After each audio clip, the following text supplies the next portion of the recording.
받을 수 있는 돈의 액수는 만들어낸 가치와 일치한다. 이것이 돈의 원리 원칙이다.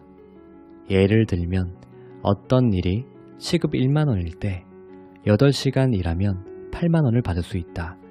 서민들은 대부분 이 같은 싱글 태스킹 방식으로 일한다. 한편 중산층은 조금 더 요령 있게 일한다. 동시에 여러 개의 일을 하는 것이다. 그만큼 일이 복잡해져서 머리를 써야 하지만 수입도 늘어난다. 예를 들어 시급 1만원짜리 일을 3가지 동시에 하면 수입은 3배가 된다. 8시간 일하면 24만원을 받을 수 있다. 이처럼 동시에 여러 개의 작업을 수행하는 방식을 멀티태스킹이라고 한다. 그런데 멀티태스킹에도 한계가 있다. 일단 아무리 우수한 사람이라도 동시에 10가지, 20가지 일을 하기는 어렵다. 게다가 24시간 쉬지 않고 일하는 것도 불가능하다. 그래서 부자는 또 다른 방식으로 일한다. 많은 사람에게 협력을 구한 뒤 자신은 판단만 내리는 것이다. 예를 들어 사업을 시작하느냐 마느냐 하는 상황이면 결정을 내리는 것이 부자의 일이다.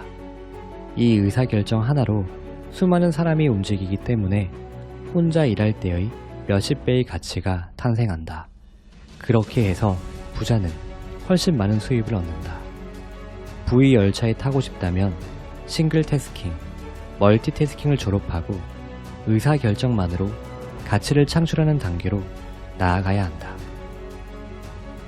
결단의 기준을 정하라. 인기게임 드래곤 퀘스트를 만든 주식회사 스퀘어 에닉스의 창업자 후쿠시마 야스히로는 이런 말을 남겼다. 나는 운에 맡기는 도박은 하지 않는다.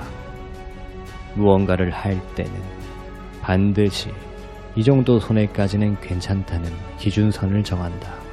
스퀘어 에닉스를 창업하기 전 그는 부동산 임대 정보지를 발행해서 성공을 거뒀지만 실패한 사업도 있었다. 초밥 로봇을 사용한 테이크아웃 초밥집은 3억 원 이상의 손실을 내고 3개월 만에 철수했다. 보통은 어떻게든 다시 일으켜 세우려고 철수를 미루다가 더 큰 손해를 보는 경우가 많다. 그러나 후쿠시마 야스히로는 처음부터 신규 사업의 손실은 3억 원까지라는 판단 기준을 정해놓고 있었다. 그래서 적자 규모가 기준에 도달한 순간 신속하게 사업을 철수할 수 있었다.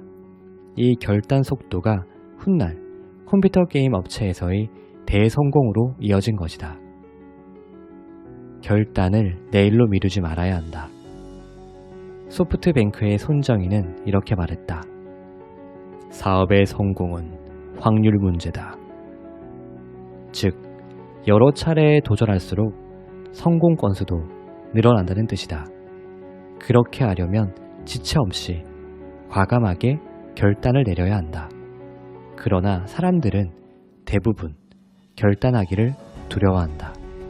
그 결과 V 열차에 탈 기회를 놓치고 서민 열차에서 생을 마감하게 된다. 그때 결단을 내렸다면 어떻게 되었을까 하고 후회해도 인생은 변하지 않는다. 행동으로 옮겨야만 성공을 거둘 수 있다. 미루지 말고 지금 당장 결단을 내리면 그 기회가 늘어난다. 그것이 성공 확률을 높이는 유일한 방법이다. 인생에서 무언가에 도전할 때는 꼭 결단의 기준을 정해두길 바란다. 언젠가 분명히 도움이 될 것이다.